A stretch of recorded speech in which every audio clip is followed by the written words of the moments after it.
You know that moment when you realize you've become someone you never thought you'd be? I'm Alina Savage. I'm 34. And 3 months ago, I discovered exactly who that person was. Spoiler alert, she's not someone I'm proud of. It's funny how you can live with someone for 5 years and think you know exactly how they'll react to anything. I thought I knew Brandon inside and out. He was the guy who never raised his voice, who would discuss problems rationally over coffee, who gave second chances even when people didn't deserve them. I was counting on that version of him when everything fell apart. I was wrong.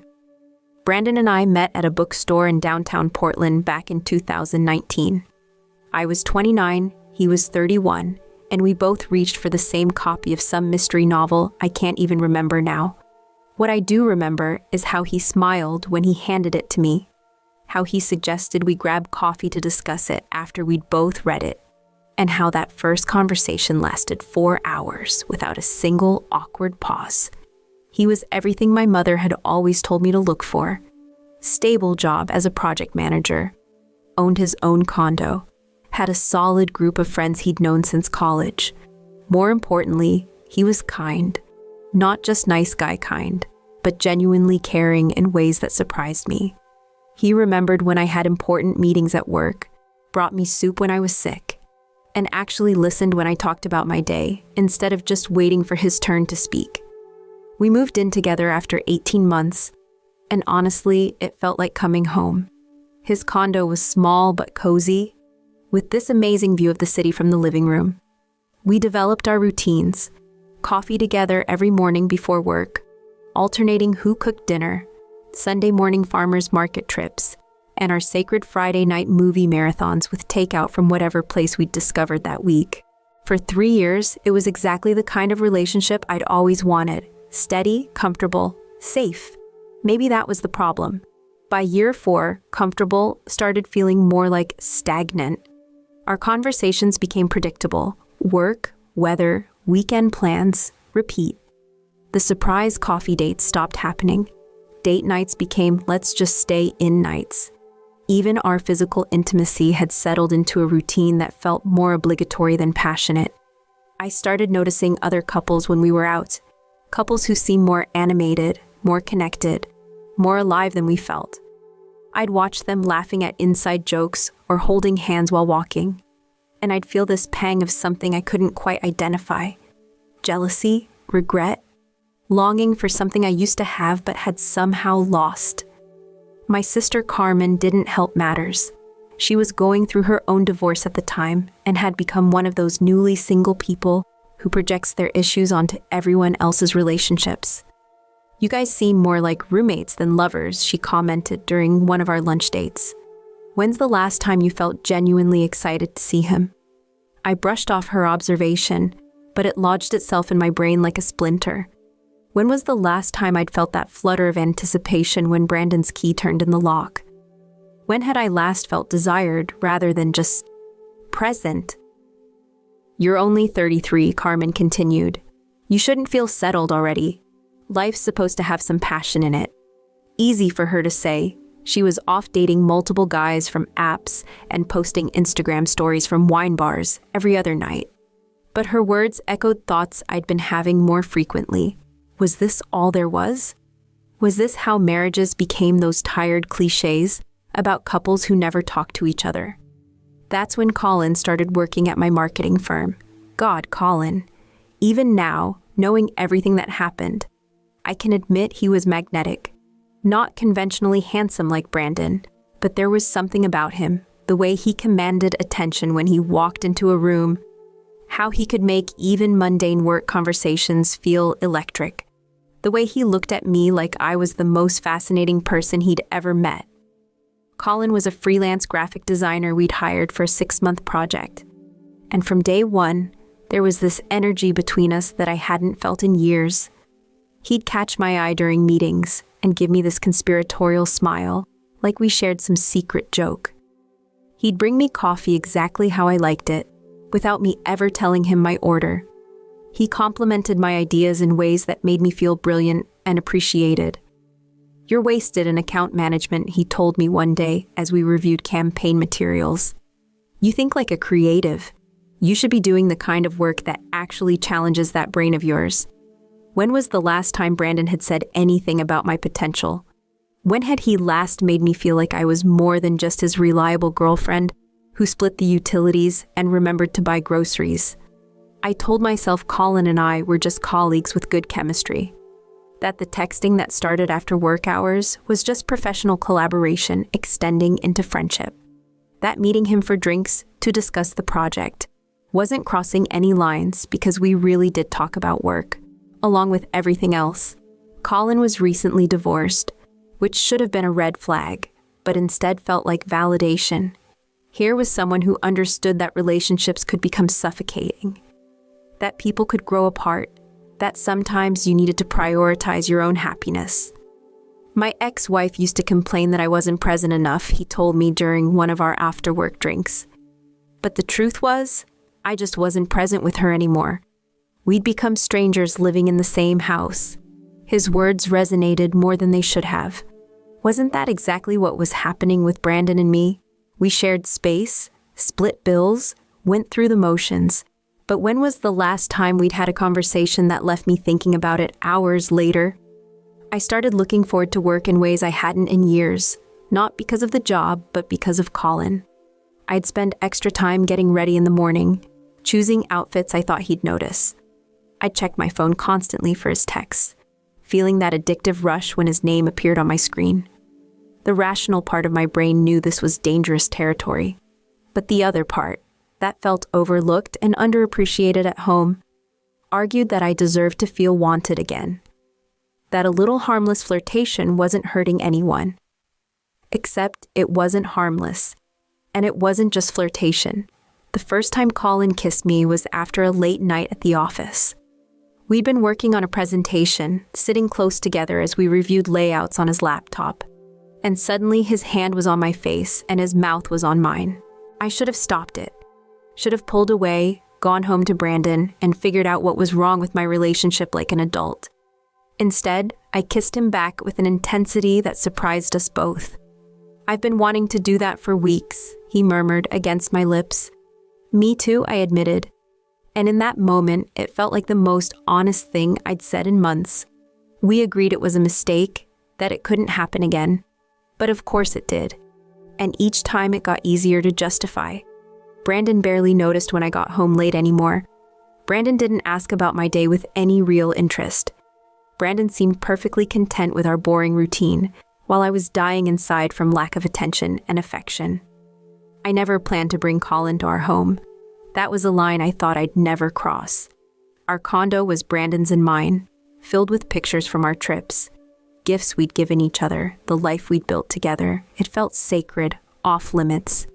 But Colin made a comment about how he'd love to see the view from our living room that I'd described. And somehow that became an invitation for him to come over while Brandon was at his monthly poker night with his college friends. We were supposed to just have a drink and look at the city lights. That's what I told myself anyway. But the moment Colin walked through our front door, something shifted. Being in my personal space with him felt transgressive and thrilling in a way that our office encounters couldn't match. "This is nice," he said, looking around at the framed photos on our bookshelf, pictures of Brandon and me hiking, at weddings, on vacation. Very domestic. There was something in his tone that made those pictures look different to me. Suddenly they seemed like evidence of a life that was perfectly pleasant, but utterly boring. A life where excitement had been replaced by routine, passion by practicality. Colin moved closer to where I was standing by the window, and when he touched my arm, I didn't pull away. "Are you happy here?" he asked softly. It was such a simple question, but I couldn't answer it. Because the truth was, I wasn't unhappy exactly, but I wasn't happy either. I was just existing. Instead of answering, I kissed him. And this time, I didn't let guilt or rational thought interrupt what followed. We moved to the couch, then eventually to the bedroom, our bedroom, mine and Brandon's. Even as it was happening, part of me was horrified by what I was doing. But a bigger part was alive in a way I hadn't felt in years. desired and wanting and present in a way that made everything else fade into background noise. Colin left around midnight, after we'd straightened up and I'd changed the sheets and opened windows to air out any lingering evidence. When Brandon came home an hour later, cheerfully drunk from his poker game, I greeted him with what I hoped was normal enthusiasm. "How was guys' night?" I asked, fighting to keep my voice steady. "Good, lost $40 but had fun. Jerry's wife is pregnant again, can you believe it? Kid number 4. He shook his head as he headed toward the bathroom. I don't know how they do it. I made appropriate responses while internally marveling at how easy it was to pretend nothing had changed. Brandon didn't seem to notice anything different about me, about the apartment, about anything, which only reinforced my growing belief that he barely saw me anymore anyway. Over the next few days, I convinced myself that what had happened was just a one-time mistake, brought on by too much wine and too many months of feeling invisible in my own relationship. Colin and I would go back to being colleagues. I'd work on reconnecting with Brandon, and everything would return to normal. But Colin had other ideas. "When can I see you again?" he texted the next morning. "Last night was incredible." I stared at the message for 10 minutes before responding. "It was a mistake. We can't do that again." His reply came immediately. Didn't feel like a mistake to me. It felt like finally being honest about what we both want. He wasn't wrong. What had happened between us felt more real and alive than anything I'd experienced with Brandon in months.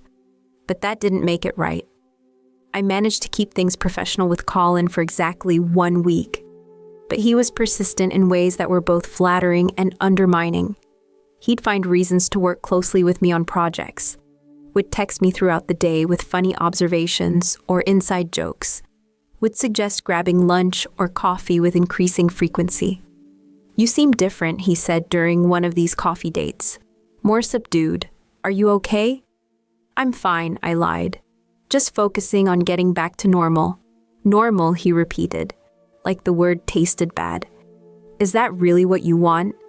Because the woman I was with last week didn't seem like she wanted normal. She seemed like she wanted to feel alive. He was right, and that was the problem.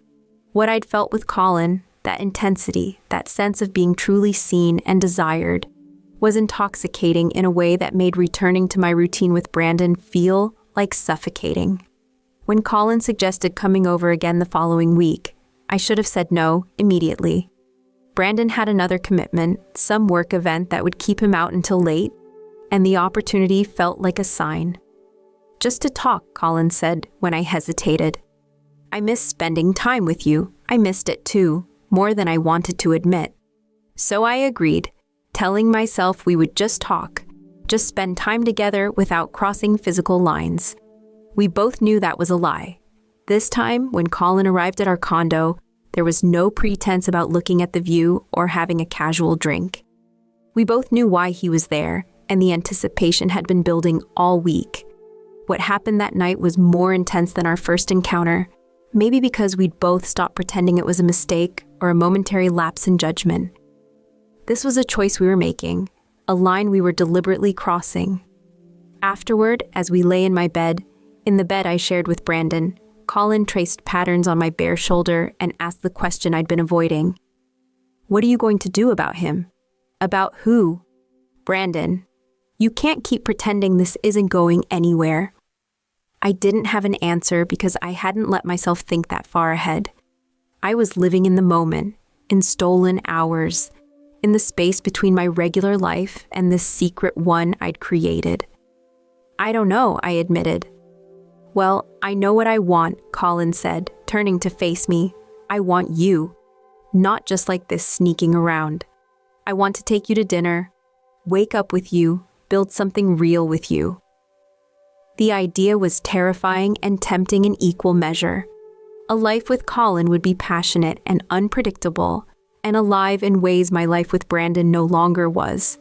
But it would also mean ending a 5-year relationship, disrupting the life we'd built, admitting that I'd been lying and cheating and destroying something that was good, even if it wasn't perfect. "I need time to think," I told him. Colin left around 11, and I spent the next hour erasing evidence and preparing for Brandon's return. But when midnight came and went without him walking through the door, I assumed his work event had run later than expected and went to bed. I woke up to the sound of Brandon moving around the kitchen at 6 a.m., which was unusual. He was never up that early on weekends. "Morning," I said, as I padded to the kitchen in my robe, still half asleep. "You got in late last night." Brandon didn't look up from his coffee. "Did I?" Something in his tone made me fully alert. "Yeah, I was expecting you around 11. He took a sip of coffee, still not meeting my eyes. Must have lost track of time. There was something off about his demeanor, but I couldn't pinpoint what. He seemed distant, but Brandon had always been quiet in the mornings. Maybe he was just tired. "How was the work thing?" I asked, trying to sound casual. "Enlightening," he said. And there was definitely something strange in his voice now. I studied his face, looking for clues about what had shifted, but he gave me nothing. Just finished his coffee, said he was going for a run, and left me standing in the kitchen with a growing sense of unease. The rest of the weekend, Brandon was polite but distant. He answered when I spoke to him, but didn't initiate conversation. He went to bed early both nights, claiming he was tired. When I tried to snuggle up to him, he didn't exactly push me away, but he didn't respond either. By Monday morning, I was convinced something was wrong, but I couldn't figure out what. Brandon's work event had been with his own company, so it couldn't have had anything to do with Colin or my job. Maybe he was stressed about something at work, or maybe we'd just hit another rough patch in our relationship. I almost convinced myself I was overthinking things until I got to work and found an email from Colin waiting for me. "Thanks for Friday night. Let me know when we can do it again. Soon, I hope." I deleted the email immediately, but seeing it in writing made me realize how reckless I'd been. Anyone could have seen that message. Anyone could have figured out what was happening. But Brandon didn't have access to my work email, and he'd been at his own work event Friday night anyway. There was no way he could know about Colin, about what we'd been doing, about what had happened in our bed. The weirdness at home continued for the rest of the week. Brandon was polite but cold, present but emotionally absent. When I asked if something was bothering him, he'd say he was fine and change the subject. When I suggested we do something fun together over the weekend, he claimed he already had plans with friends. By Friday, I was desperate to fix whatever was wrong between us, to get back to the relationship we'd had before everything became so complicated. I suggested we have a date night, dinner at the Italian place where we'd had our first official date, just the two of us reconnecting. "I'm busy," Brandon said, without looking up from his laptop. "With what?" "Just things." "What things?" I pressed. "Brandon, we haven't spent quality time together in weeks. Something's wrong, and I want to fix it." Finally, he looked at me, and the expression on his face made my stomach drop. It wasn't anger or hurt or frustration. It was nothing. Complete, cold, nothing. "There's nothing to fix," he said. "We're fine." But we obviously weren't fine. And as the weekend stretched ahead of us with Brandon making vague excuses to be anywhere but home, I found myself texting Colin. "Are you free tonight?" His response was immediate. "Always for you. Your place." I hesitated for exactly 30 seconds before responding. "Yes." This was becoming a pattern, I realized, as I got ready for Colin's arrival. Whenever things felt strained with Brandon, I sought comfort and validation with Colin. It was a terrible cycle, but I didn't know how to break it without losing the one thing that made me feel alive anymore. Colin arrived at 8, and we barely made it through a glass of wine before we were in the bedroom again. This time felt different, though, more desperate. Like I was trying to lose myself completely in the physical connection, because everything else in my life felt uncertain and wrong. Afterward, as we lay tangled in sheets that I'd have to wash again before Brandon came home, Colin brought up the future again. "I've been thinking about what you said last week, about needing time. How much more time do you need?" "I don't know," I admitted. "Things with Brandon are complicated right now." Complicated how? I couldn't explain the strange distance that had developed between Brandon and me without sounding paranoid, so I settled for a partial truth. "We're just going through a rough patch." Maybe that's a sign, Colin suggested, pulling me closer. Maybe it's time to stop forcing something that isn't working anymore. His words echoed thoughts I'd been having, but hearing them out loud felt like a betrayal of everything Brandon and I had built together. It's not that simple, I said. It could be, Colin replied. You could end things with him tomorrow, and we could stop sneaking around. We could have a real relationship. The idea was tempting and terrifying. A real relationship with Colin would mean passion and excitement and feeling desired every day. But it would also mean admitting that I'd destroyed something good because I was selfish and impulsive and weak. Before I could respond, we heard the sound of a key in the front door. My blood turned to ice. Brandon wasn't supposed to be home until late. He'd said he was having dinner with his college roommate, that he'd probably crash at his place since they'd likely be drinking. Colin and I looked at each other in pure panic as we heard footsteps on the stairs. Footsteps that paused outside the bedroom door. The silence stretched for what felt like hours, but was probably only seconds. Then we heard the footsteps retreat, and the front door opened and closed again. I jumped out of bed, threw on clothes, and ran to the window just in time to see Brandon getting into his car. Even from 3 stories up, I could see the rigid set of his shoulders, the deliberate way he closed the car door instead of slamming it. He knew. He'd seen us. He'd seen everything. Oh God, I whispered, sinking onto the couch as Colin emerged from the bedroom, also hastily dressed. What do we do? He asked. I couldn't answer because I didn't know.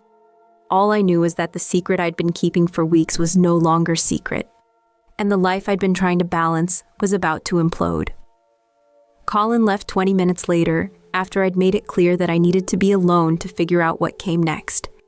I spent the rest of the night waiting for Brandon to come home, rehearsing apologies and explanations that all sounded hollow even to me. But Brandon didn't come home that night, or the next night, or the night after that. He did, however, send me a text on Monday morning. I'll be by Wednesday evening to get some of my things. Please don't be there. I stared at the message, reading it over and over. No anger, no accusations, no demands for explanation. Just cold, practical logistics. I texted back immediately, Brandon, we need to talk. I can explain everything. His response came an hour later. There's nothing to explain. I saw what I needed to see. Please let me try to fix this. Some things can't be fixed. That was the last text I received from him. When I tried calling, it went straight to voicemail. When I called his office, his assistant said he was unavailable. When I tried reaching out through mutual friends, they claimed they didn't know where he was staying. It was like he'd simply erased me from his life completely. Wednesday evening, I waited at a coffee shop down the street from our condo, hoping to catch him when he came to collect his things. I watched him go up to the building and come back down 40 minutes later, carrying 2 suitcases and a garment bag. I approached him in the parking lot, my heart pounding. Brandon, please, just 5 minutes, let me explain. He stopped walking but didn't turn around. Explain what? That you've been sleeping with someone else in our bed? That you've been lying to me for weeks? What exactly needs explaining? It wasn't supposed to happen, I said desperately. Things between us have been so distant lately, and I felt invisible, and... Now he did turn around, and the look on his face stopped me mid-sentence. It wasn't anger or hurt. It was something much worse, complete indifference. So instead of talking to me about feeling invisible, you decided to have an affair. In our home, in our bed. While I was working late to afford the rent on that home. You were working late, I asked, confused. The work event was canceled last minute. I came home early to surprise you. His voice was perfectly calm, which somehow made everything worse. Instead, I got to listen to my girlfriend having sex with another man in the bedroom next to where I was standing. The image of Brandon standing in our hallway, hearing Colin and me together, made me physically ill. No wonder he'd seemed so strange over the weekend. No wonder he'd been distant and cold. I'm sorry, I whispered. I'm so sorry. I'm sure you are, he said. Sorry you got caught. No, I'm sorry I hurt you. I'm sorry I betrayed you. I'm sorry I threw away what we had.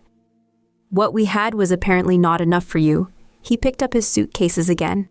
I hope what you have now is worth it. I don't have anything with him, I said quickly. It's over. I ended it. I want to work on us. Brandon studied my face for a long moment. You ended it when? Before or after I caught you? I couldn't answer because we both knew the truth. I'd only ended things with Colin after getting caught. Not because I'd realized my mistake or chosen Brandon over the affair. That's what I thought, he said. Goodbye, Alina. He walked away, loaded his car, and drove out of my life. That was 3 months ago. In that time, I've reached out to Brandon exactly once more. A long email apologizing again and asking if we could meet for coffee to get closure. His response was brief. I have all the closure I need. Colin tried to contact me for weeks after that night, wanting to know what had happened, suggesting we could finally be together openly, but being with him felt impossible now. He represented everything I'd lost, everything I'd destroyed through my own selfishness and weakness. I ended up moving out of the condo. Brandon had been paying most of the rent anyway, and I couldn't afford it alone. I found a small apartment across town and tried to rebuild my life, but everything felt hollow without Brandon in it. The worst part wasn't losing the relationship or the home we'd shared. The worst part was realizing that I'd had exactly what I'd thought I wanted. Someone who loved me, who was committed to building a life with me, who was steady and reliable and kind, and I'd thrown it away because I was bored. I'd convinced myself that Brandon didn't see me, didn't appreciate me, didn't make me feel special. But the truth was, he'd been showing me every day through consistent love and partnership that I was special to him. I was just too busy looking elsewhere to notice. Sometimes I wonder if Brandon thinks about me at all, or if he's moved on so completely that our 5 years together feel like ancient history. I wonder if he's told his new girlfriend about me, about what happened, or if I'm just a cautionary tale he keeps to himself. Mostly, though, I think about the moment I decided to text Colin that first Friday night instead of talking to Brandon about feeling disconnected from our relationship. That was the real betrayal, not the physical act of cheating, but the emotional choice to seek outside validation instead of working to rebuild intimacy with the person I'd committed to. I can't undo what I did. Can't take back the image of Brandon standing in our hallway, hearing me with another man. Can't erase the look of complete indifference on his face when he realized I was only sorry because I'd been caught. But I can learn from it, and maybe someday, if I'm ever lucky enough to find love like that again, I'll be mature enough to fight for it instead of sabotaging it. Brandon found out I cheated in our own bed, and now he's pretending I don't exist. The difference is, I finally understand why I deserve exactly that treatment, and exactly nothing more.